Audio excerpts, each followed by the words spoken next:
Hello and welcome to Thinking Out Loud. I'm your co-host Nathan Rittenhouse. And I'm your co-host, Cameron McAllister. In this episode, we talk about the buzz on the internet that the world's highest IQ man is a Christian. Lots of people are pointing to this as a defeater to the idea that Christians aren't intelligent, and Cameron and I don't think it's a good argument. Enjoy. If you like this type of content, continue to like, share, and subscribe. And if you want to support the work that we do, you can do so by visiting toltogether.com and clicking on the donate page. Thanks so much. Nathan, it's official. The highest IQ on the planet is a Christian. So, the intellectual bias against Christianity, the notion and the deep-seated cultural prejudice that Christians are intellectually inferior. Well, turns out it's not true because Younghoon Kim, who claims to have an IQ of 276, just to put that in perspective, I believe Stephen Hawking's IQ was 160. You're a genius at 140. I mean, You're a genius at 140, so to put that into perspective. All right, some of you have possibly gathered from my tone. let's just let me point this out. Let me connect the dots here. There are 4,000 Christian apologetics YouTube channels right now who started in the same way and are going to go a totally different direction from this. You could tell by Cameron's tone. It makes me happy, Cameron, that we get to be those guys. I'm Here we sorry. go. I was trying to not be that guy here for a second and just The people who listen but to I, Thinking Out Loud just know. They knew in advance. they All right, did. All right. let's do this. So we're both yeah, so okay, so we're both hardened cynics. All right. Well, why? So why did I immediately receive this with a roll of the eyes? So first of all, there's something very inherently gimmicky about this, and I should be careful. I mean, plenty of people picked this up and ran with it and reported it. There were plenty of apologists who reported it, but they also said, "Well, this doesn't prove the accuracy of Christianity. Just because somebody is really smart and believes it doesn't mean it's true." Yeah, it shows that Christians are not stupid the way everybody thinks. So, okay, first of all, setting aside the whole issue of determining somebody's IQ, especially there's the fact that this gentleman is claiming his IQ is this high. There's there the notion that you can firmly establish somebody's intelligence based on some kind of an IQ score has been called into very, very serious question on very good grounds by a number of different people, and I'm not gonna bore you with all those details. You can look those up yourself. There's something also inherently gimmicky about this to me. It's got a little bit of a kind of sideshow element. "Hey, step right up." Well, this is probably not fair, but world's smartest man, also Christian. So there's that. There's part of it that seems like a gimmick to me, but then the other side of it, Nathan, that just I find frankly a little bit offensive, and I'm pretty hard to offend, is that there may be some intellectual bias against Christianity these days in certain narrow strands of the academy, but the notion that Christianity is smart or can be smart has been well and firmly established for a very long time. The You're saying this idea that doesn't Christians surprise are you? You aren't losing sleep well, and then yeah, sigh of relief. Whew. I run into this all the time when I'm talking to people who are just sort of keyboard warrior skeptics, who haven't I mean, there are plenty of very responsible, very well thought out reasonable skeptics. But there are plenty of people who just are coasting on the fumes of the Enlightenment and basically say, "Oh yeah, well, Christianity, it's all a bunch of nonsense. It's all stupid." That's a remarkably stupid statement. It doesn't mean the person who's saying it is stupid, but it does mean they're saying something that's foolish. Okay. You're talking about well, just real quickly, you're talking about first of all, there's the fact that the Bible itself is a cornerstone of the West. I'm not just saying Western literature. I mean of the West. Our ethics, our laws, our language, and yes, our literature. No Bible, no Paradise Lost, no Dante, no Divine Comedy, on and on we could go. No Jane Austen. I mean, it's just, but then you also have the Church Fathers. You have figures like Thomas Aquinas and Augustine and I mean, John Chrysostom, on and on we could go. I mean, these people were you might disagree with them, that's fine. They were intellectual giants, all of them, and they all were Christians. So, there's this rich tradition of amazing thought, which is incredibly sophisticated, incredibly refined, and it's been around right under our noses for a very long time. So I just don't think Christians need this kind of silly validation of, hey, world's highest IQ is a Christian. Therefore, huh, you're safe. You don't have to feel stupid about being a Christian anymore. All right, I've said enough. I have a more aggravated tone than I usually do, so I better hand it over to Nathan here. We need some measured responses. So two things here. One, I guess the reason that I was like, I didn't even hear about it. So that shows you how connected I am to the world. But to to the Well, shame on me for not knowing I more about told Christian Nathan about it. apologetics. I told Nathan about it on the phone, and his response was gonna, what? Anyway, So two yeah, there didn't take long. two thoughts here. One, I know a lot of highly academically intelligent people who believe some crazy stuff, borderline insane. So my like own anecdotal personal experience would be knowing some high IQ folks who what they believe about reality would not be a litmus, like their IQ does not correspond to the degree to which I think what their like their metaphysical beliefs are. There's not a one-to-one correlation there. So set that aside. That I don't I don't think high IQ is a good proof of the validity of a faith. Here's the flip side. Can you run the argument in the other direction? And I don't know that this is true, but I would say that it's statistically likely that the person in the world that has the lowest IQ but is still verbally articulate is also a Christian. Yeah.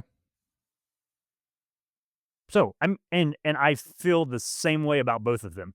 And that, hey, I'm delighted that they have a relationship with Jesus. So we're not down on the fact that somebody came to Christ. So Mr. Kim, congratulations. Um, that's great that you know and love the Lord. However, because I think you get this idea, like if an argument can be run in both directions, then maybe it isn't a good foundation. So if it was published that the world's um, most cognizant yet still most mentally impaired human is a Christian, would that change or undermine the structure of your belief, Cameron? And if it No. doesn't, how would that be different than saying the world's highest IQ is a Christian? Right. Am I missing something there, or does that argument actually work to run it in the opposite direction and then find the principle No, at it play works. here? Yes, because it reveals the principle. I think that's an instructive little thought experiment. And I'm willing to bet that plenty of people will unironically or in an unselfconscious manner try to do that. And you see some version of that when somebody is interviewed in the South on the news, and they invariably make some kind of hazy religious statements in conjunction with the weather or something. And then, you'll have, again, your keyboard warrior atheists. See, there's your typical believer. That's what they're like. Credible, gullible, and silly. And they probably live in the South. So Mhm. it's the same kind of thing run unironically in the other direction there. But I think we could talk a little bit about why it is that Christians feel the need to seek why we often feel the need to I'm gonna say we because I'm gonna include Oh, I can tell myself you. in this category, this kind of Can I tell you? validation. Yeah. Yeah, because Yes, I wanna hear. IQ is a very culturally idolized and external referent to the conditions of the Christian faith. So it's not you have no references to IQ within Scripture, and so it is an external validation of a way in which we attempt to standardize the intellectual capabilities of people. So it is no, it's definitely not us. In fact, the scriptural reference to this is, first of all, Scripture does not give us a lot of insight into in like measuring of pure intelligence. It's all in terms of wisdom. So intellectual capacity is celebrated and praised, but it's in the context of the application of it mostly in relationships with other humans. So it's almost sapiential. It's wisdom in the pre-philosophical sense. Go read Van Hooser on sapiential apologetics, I guess. But it's wisdom is deeply valued, but it is not necessarily correlated to just raw horsepower or memory. Even if you look at And did you Solomon, um, what he asked for was not a high Q. It was for wisdom in discerning right from wrong and ruling justly.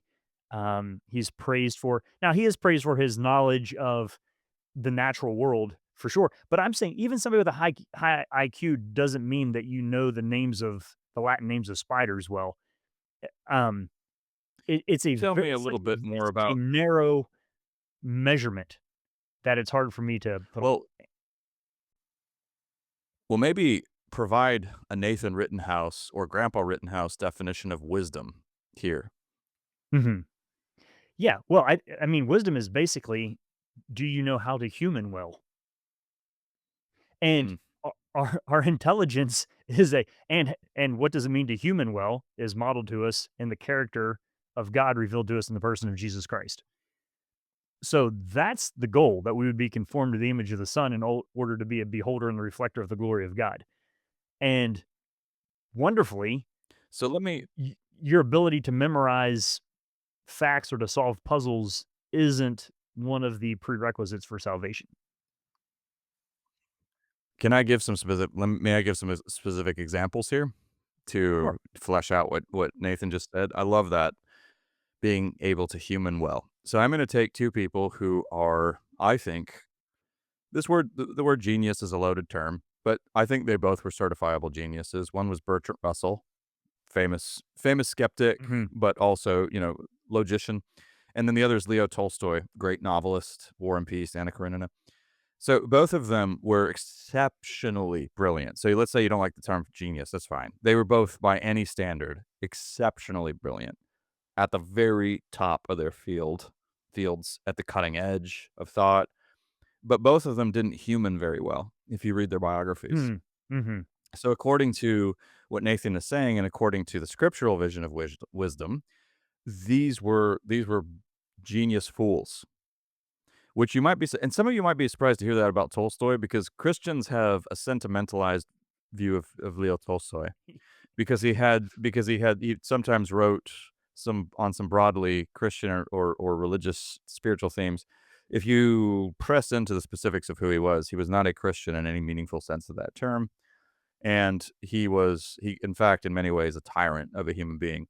The place to look, by the way, one of the best biographies I've ever read was A.N. Wilson's biography of Tolstoy. Absolutely. He was a fascinating man. And I mean, doesn't detract from the fact that he was one of the greatest writers.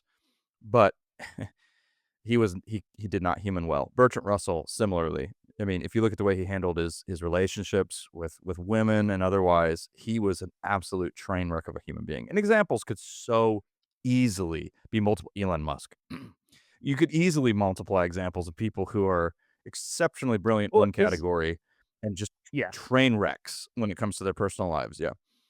So I also like your the correlated outcomes. I mean, so there's a factor here that having a higher IQ correlates to some better outcomes, but not always. And so having phenomenal personal skills or emotional intelligence or EQ, as some people call it, or leadership qualities, or just basically like peacekeeping skills Or are even contact with reality, like you just contact said. with I've known reality. exceptionally brilliant people who are out of their minds when it comes to some of their assumptions. Yeah. Oh yeah, I had so my Calc 4 professor used to talk about how when he was in grad school, so you think about the people who teach grad school theoretical math, right? I mean, so that's that like there's some geniuses in there. And he and They don't this inhabit the same world you do. he Yeah. said like so this professor was a very outgoing guy. And he said there was one professor that he would see him coming down the hall and he's like, my favorite prank to play on this guy would be to stick out my hand and say, "Hey, Dr. So and so, great to see you today." And he's like, the guy would turn and put his face against the wall and shuffle past me and then continue down the hall. And he's like, I could prank the guy by saying good morning to him and offering to shake his hand. Like, now, I'm sure that that dude had a Oh, he was just phenomenally high introverted. Just kidding. I'm sure he had a phenomenally high IQ and was a literal genius. I mean, he taught in a research institution of a very high caliber mathematical department, yet at the same time couldn't shake hands Mhm. with people walking down a hallway. I mean, so those are the extreme versions of this. But then, I remember talking to a guy when I was in high school. I was working at this science camp, and he worked for a very large, well-known. You would recognize the name of the company. And I asked him. He said, "I specialize in computer development." Da da da da da da. And obviously, was making a lot of money and doing very well for himself. And then I had asked him a specific question about something in computing, and he's like, "Oh, I have no idea." And I was like, "What? I thought you said work in computer." He's like, "I have no idea how a computer works." And I was like, "What?" He's like, "Do you know how?" He's like, "Do you know like relatively how cheap it is for me to hire a person with a master's degree in computer science?" He's like, "That's easy." He's like, "Running a multinational business and leading and organizing that company." He's like, "That's what I do. That's where the real money is." And so basically, you Yeah, had somebody who was a people person who could network, who understood reality, who had a lot of contacts, who basically looked at high IQ individuals as a robot that he could borrow to make a lot of money himself. that's often the way it goes. Yeah. And we're getting off topic Well, here a little bit, here's but I'm just saying my lived experience has been, and let me be clear, these are not mutually exclusive. I, for a fact, know some people with some certifiably measured degrees of intelligence on the IQ chart that are also very, very lovely Christian people. So I don't want to set this up as if it's certainly. you know, they're antithetical to each other at all. We're just picking on this single isolation of a single variable and then using it as an outside metric to justify our. It's a little bit of like, well, Chuck Norris is a Christian. Yeah, it's Yeah, we've talked okay. about this before. I feel the same. It's in that it's a sort of offshoot of that. Well, I know this really great celebrity, and he or she's a Christian, so that adds to the credibility of the church. No, but also Oh yeah. the other side issue here is that we're talking about people with great intellectual gifts. So that's a form of power and wealth, Oh, and it's from relatively God. So speaking. celebrate it. And Yeah, it's great. it's from God and celebrated, but relatively speaking, with great power comes great responsibility, and plenty of people, I'm tempted to say most, don't handle it so well.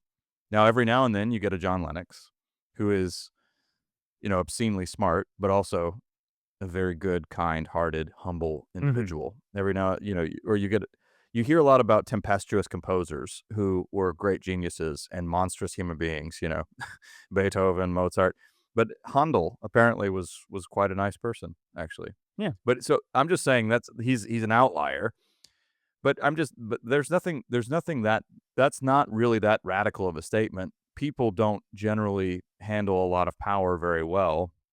It requires accountability, good community, and a tight network of people, so there's that. But the other thing I'm concerned with here, Nathan, is that what we do sometimes is without meaning to, and Christians buy into this, we're tying God's existence to human perception. And I think this is a little bit insidious. We don't Mm, realize we're doing it, but we're looking. So, in other words, we look to human authority to validate God's existence. I see that actually a lot. right. That Yeah. makes sense in our world because we tend to our default is to assume that we're in charge and we call the shots, we control reality, And human we have the key superlatives insights become into the metrics reality. by which we measure. Precisely. Yeah. So if God does exist, then we need to look to some human authority to validate his existence Oh, and to yeah. assure us of it. Well, years ago, we did an episode, Cameron, and just to prove the point, like if you're a Christian listening to this and you're like, oh yeah, but it still is important that the guy with the highest, like, okay, think of let's run this in a different direction. This has been years ago now, but and we talked about it on the podcast. So CNN ran an article, the world's 50 most famous atheist, and I went through the list, and they were all singer songwriters, actors, and actresses. Mhm. And I was like, "Well, I'm sure that your, melodious voice and dashing good looks make you the master of knowledge." Like, is that a fair like, these are the people who are the best in a certain field, therefore their opinion translates over into metaphysical claims in a way that like, well, these Mm, people are atheists, so therefore 'cause I'm just saying, if the argument works both directions, it's not a good argument.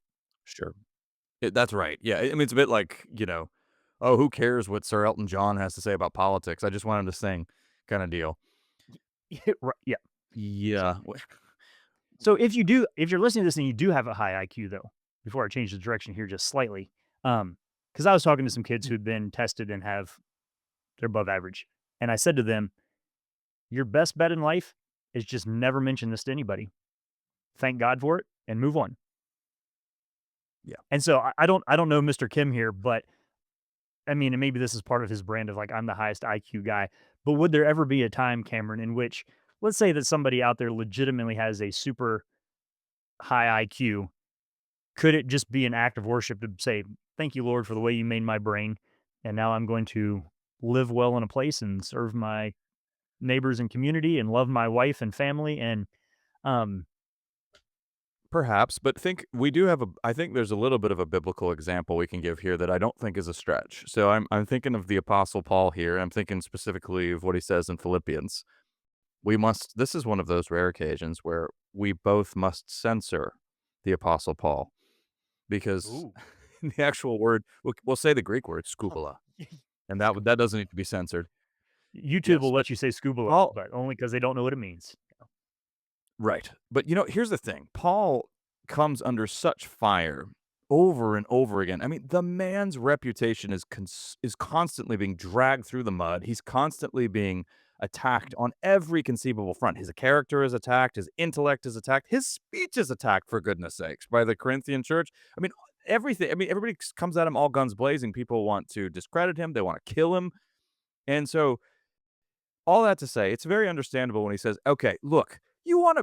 This is the Cameron McAllister translation, so just take it with a grain of salt, but yeah, if there's anybody who can brag, it's me, alright? I was trained under the absolute best. He was trained under Gamaliel, so I think a rough equivalent, we could say that he kinda went to the Harvard Law School It was of somebody worth name Pharisaism. dropping.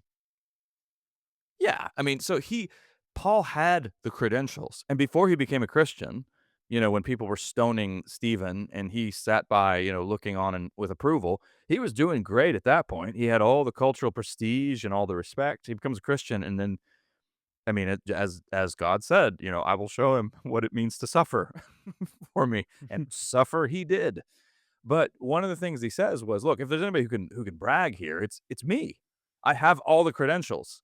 I am more zealous than anybody else in my class, according to, my birth status, everything, my education, I have it all. My intelligence." Paul was incredibly intelligent. I mean, if he the guy, he wrote Romans, if nothing else. I mean, people have, scholars have all converged on the theme of often have converged on the theme of Paul's intelligence, but he says, "I count these things but rubbish." There's censored version, the bleep.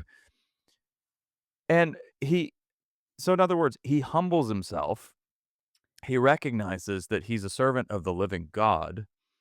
And yes, he's not does he use that intellect that the Lord gave him for God's glory? Well, absolutely he does. I mean, we read Oh, him yeah. to this day because of that. So let's push this farther. What do you think Jesus's Yeah. IQ was? I love the way Dallas Willard says this. Do you think Jesus was the smartest human being who ever lived? And just kind Yeah. of So so pushing you to see whether you think he's, yeah. so I think we would both say yes to that. If Mhm. he was Yep. fully God and fully man and the perfected human to some degree, um, remind me of all the times in which Jesus talked about how smart he was. Mm. And so if Jesus was had the most intellectual horsepower of any human, how did he use it? I mean, and we don't have to answer this. I'm just throwing this out there as a Yes. counterbalance Wrestle with that to question. Yeah. wrestle with that question. So so Not we only would did he say, have so G well, he well, he had more than just the brilliance. He was performing miracles. So, what's amazing is if he wanted to get people to do whatever he wanted, he could have commanded a whole political revolution. He turned oh water yeah, into wine. He fed 5,000. So not only was he yeah, did he he probably could have come up with a give better security team. earth-shattering statements. Yes. So, he had at his disposal a degree of power unimaginable to us. And again, back to what Nathan said, how did he use it? How did he comport himself? It's And quite haunting the more you think on that. th- this is where I feel a little bit bad here, though, Cameron, because I don't know Mr. Kim, the South Korean genius, and maybe he is a totally Oh, lovely. sure. Yeah, sure. Yeah, Yeah. and so, Yeah, like, I don't let's say wanna be some yeah, yeah. yeah, let's not, like, and I'm thrilled that he's a Christian.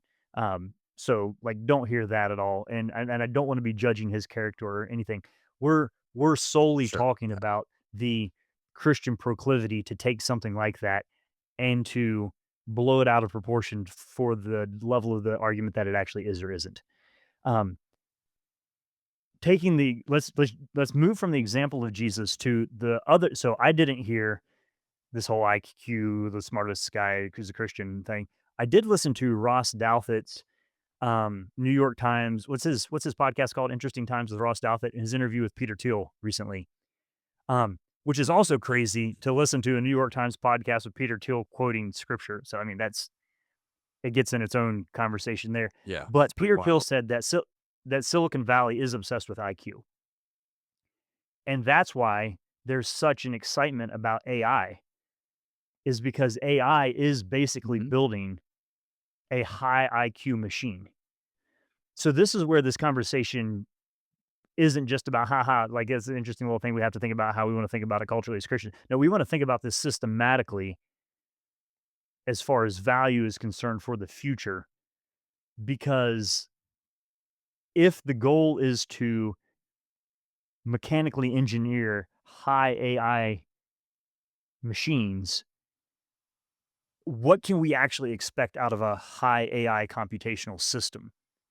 And it might be great for generating a video, but you wouldn't want to have supper with Speed it. and efficiency. Yeah. Speed and efficiency, but not relationship, not actual wisdom, lots of information. And so we're going to see a radical reduction of the categories of human interest that will be sucked along by the categories of the things that our machines are good at. And we'll be told those are the most important categories. To And say I'm what you often say, Nathan, we've been doing that for a long time, well before the AI revolution. We've been trending in that direction ever since But this one is going to be able to calculate our wants post-industrial and life. desires and to sell them to us and to suck us Oh, into yeah. its vision of reality in untold ways. And so I like there's a little bit like it's important for us to rebel against overly narrow definitions of reality, whether it's IQ measurements or whatever the next thing will be. And I think this is an interesting thing, Cameron, of being a Christian Be a is just person. Yeah, yeah, it's yeah. just but the ability to come back and say, like, at 800 years ago, did we think that we would be having a meaningful distinction on how the life of Jesus helps us navigate the realities of AI and IQ, artificial IQ manifesting? And it Mhm. just does. So it's it's an interesting there's a staying power to the genius of the life of Christ because it touches on the deeply human elements that as long as there are humans involved in the conversation, we will as Christians have something to say on this topic. Um, but yeah, I just want to throw that we're living in a time in which mechanical IQ is being exalted, and there will be a time very shortly where all machines have a higher IQ functionally than we do. Um, Absolutely. and does that terrify you, or are you capable? Are you comfortable saying like, yeah, but they don't human will, so helpful, Mhm. but not the end of who we are. The That's long-term where I'm at right now. aspiration Yeah. remains to human well, to live with wisdom To live as with if other you're people, created in the image of God. as a person created in the image of God. Congratulations, Mr. We haven't Kim. settled the matter. Congratulations, Mr. K. We haven't settled the matter, and we want again, we're getting the wheels turning. That's our hope here on this podcast. So thank you for tracking with us. You've been listening to Thinking Out Loud, a podcast where we think out loud about current events and Christian hope. Thanks for listening to Thinking Out Loud. If you'd like to learn more about what we do, book Nathan or Cameron, or if you'd like to support us financially, whether through a one-time donation or on a monthly basis, you can do so on the donate page at www.toltogether.com. That's toltogether.com. And please consider leaving us a 5-star rating and sharing this content with your friends. It really does help.